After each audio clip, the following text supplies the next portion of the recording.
So today I've decided to end the abortion debate, and I'm going to start off with agreeing with you pro-lifers. So yes, life begins at conception.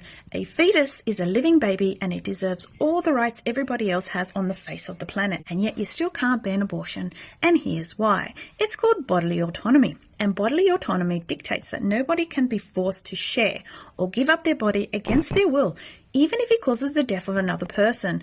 That means that bodily autonomy takes precedence over another person's right to live. Okay, I'm going to stop here because her argument, I know some other pro-lifers here, but I'm going to argue as a libertarian, her argument is not nonsensical, though she leaves a part out. He's going to dismiss it as nonsensical. What she's giving is a version of the famous violinist argument. If you're in the abortion debate, you will have heard of it. You know, you're knocked unconscious and you find yourself when you wake up somehow biologically attached to this world famous violinist who you have some kind of magical property in your blood and you've got to stay attached to him for 9 months or he'll die. Can you ethically detach yourself? Yes, of course you can, because you did not consent to that, and even if someone else will die, they can't forcibly use your body.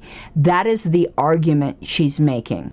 But the part she's leaving out is, what if you are the person who put the violinist in that position? Then you have a duty to mitigate harm. This is why airplane pilots cannot just decide they're going to stop flying the plane mid-flight and parachute out and let everyone crash, because this is something they voluntarily consented into. When you realize, or when you know that you are potentially, through your actions, putting another human life at risk, you have a duty to mitigate, with the classic example being you can't just shoot randomly into a building assuming it's empty. You need to take reasonable precautions to make sure the building is empty before you use it for target practice. Sorry, women, but biology sucks in this respect, and the fact is your body naturally creates another human being if you engage in sexual activity. Therefore, it is incumbent upon you to mitigate that risk through some sort of birth control. However, the libertarian argument is not the strict pro-life one, not the religious one, is if you do those things and become pregnant anyway, you took reasonable precautions. And no, you can't be forced for another being to use your body against your will. If you took reasonable precautions, you did not then consent. If you did not, then you have consented to that risk. Just like if you don't bother to check if the building is empty, you are guilty of murder if you kill somebody. So that's the part she doesn't mention, but the part that he didn't mention is the consent part. If you took every precaution in the world not to get pregnant and you got pregnant anyway, I believe under libertarian theory, you do not have an obligation to allow that, to me, without question, rights-bearing human being to use your body. Just like I don't deny that the famous violinist has rights too, but you cannot be coerced. But if you are the person that caused that other person recklessly, negligently, if you did that negligently, you caused another human to be dependent upon you, you have to see that through.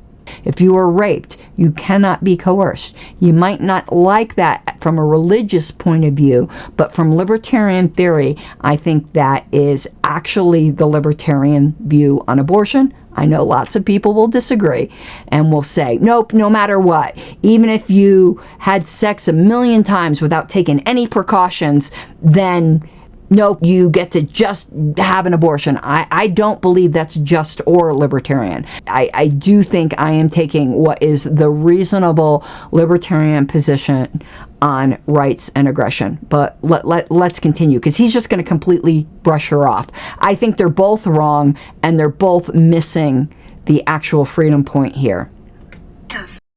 So no, you can't be forced to give up a kidney or a liver or even your blood against your will, even if your decision causes somebody else to die. Same thing goes with women's bodies. They don't have to give up their body or their uterus or go through hours or even days of intense pain while they're literally being torn apart to let out a baby against their will. It's their body, their choice. Just because that she makes that claim doesn't make it true. Just because you deny that claim doesn't make it false either. Again, they're both missing the critical element here, and that is, with rights comes obligations. We have obligations not to negligently put other human beings at risk.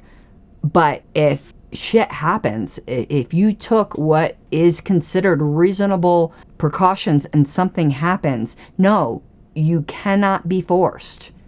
I think that's a perfectly reasonable position.